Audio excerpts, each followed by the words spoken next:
Fun fact, while MrMobile lives almost entirely on video, Michael Fisher is actually more of a reader than a tube dude. So I jumped at the very first chance I got to review a dedicated e-reader. This is the Aura One, a water-resistant e-reader from Kobo, and I think it's the Kindle competitor to watch for the foreseeable future.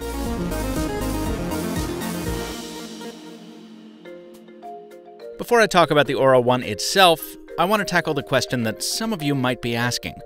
Why get an e-reader if I already have a tablet? And after all, it's common now to read ebooks inside an app, and it's a lot simpler to carry one device that does it all.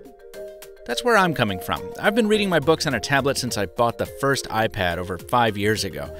And if you've gotten used to that experience, it's unlikely any e-reader would change your mind. But there are definite advantages to ditching the tablet when it comes to books.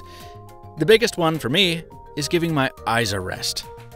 I stare at displays of various sizes all day long, and when I want to read a book, I don't really want it to be on another display. At the same time, I want something more portable and less clumsy than an actual book. While the 7.8-inch e-ink panel here is technically a display, it's the closest thing you're gonna get to looking at printed words on paper. In daylight, it's perfectly readable. It uses no battery power at all, unless you're turning a page, and you can adjust the temperature of its backlight. That's a rarity, and it's a big deal. The warmer setting is much more comfortable than the bluish-white default when you're trying to relax at night. You've got a variety of typefaces to choose from too, and the pixel density is plenty high enough, no matter which one you pick. Also, this display is big, almost 2 inches larger on the diagonal compared with every modern Kindle. That makes the Aura One a bag device, not a pocket one, but it also gave Kobo the space it needed to make the reader water-resistant. Honestly, given how many people make a habit of seaside reading, it's surprising more e-readers don't offer this. It's not dustproof though, so keep the sand out of the charging port. Speaking of charging, this is another area that e-readers have tablets beat, because they typically measure battery life in weeks rather than hours. It took me 11 days to deplete the Aura One's battery over 4.4 hours of reading. Now, that reading figure is way low because I used the thing like a tech reviewer. You know, I fiddled around with menus and explored the interface and kept Wi-Fi on all the time, and 100% of my reading was done at night with the backlight turned on. If you're a little more cautious, you might even be able to hit Kobo's estimate of 1 month's use between charges. And bonus, the big battery life doesn't mean it's a brick. The Aura One is lightweight, reasonably thin, and that basketball-like finish on the rubber makes it easy to keep a grip on. Now, just as it reaps benefits common to all e-readers, the Aura One suffers in familiar places too. The slow refresh rate of e-ink means doing anything other than flipping a page is really slow, especially when it comes to beta features like the web browser. Also, the automatic brightness is a little oversensitive, so you might end up switching it off like I did. And at very low settings, the panel has inconsistent backlighting. I initially thought it was intentional texturing, but no, it's just kinda janky. And then there's the ecosystem question.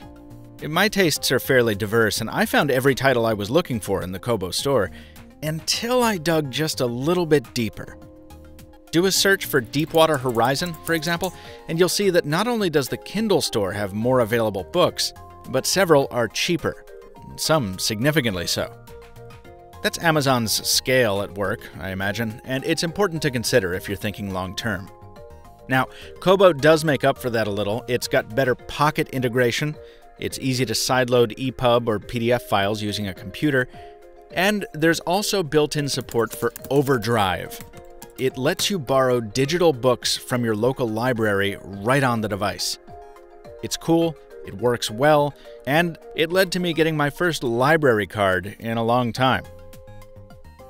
Kobo also has partnerships with some indie booksellers, so if you register with a certain store, they'll get a small percentage of every purchase you make. That's a nice little gesture of support. Still, the stumbling blocks to the Aura One are significant. First, it's a $230 device. 3 out of the 4 currently available Kindles are cheaper. Yes, they're all smaller, and none of them are water resistant, but the added depth of the Amazon ecosystem is a pretty big counterbalance. Now factor in that Kindles also work with Overdrive and Pocket, albeit in a more clumsy way. So for mainstream folks in the market for a competitive e-reader, I'll still recommend the Kindle first. But if you live in a market where Amazon doesn't do business, or you don't like how Amazon does business, or you just want to do something different than everyone else is doing, I get it, I carry a Windows phone, then the Aura One's superior hardware, bookstore-friendly attitude, and those little baked-in niceties make it the best Kindle alternative there is. If you own an Aura One, share your experience in the comments, and remember to subscribe to MrMobile on YouTube for more tech videos just like this one.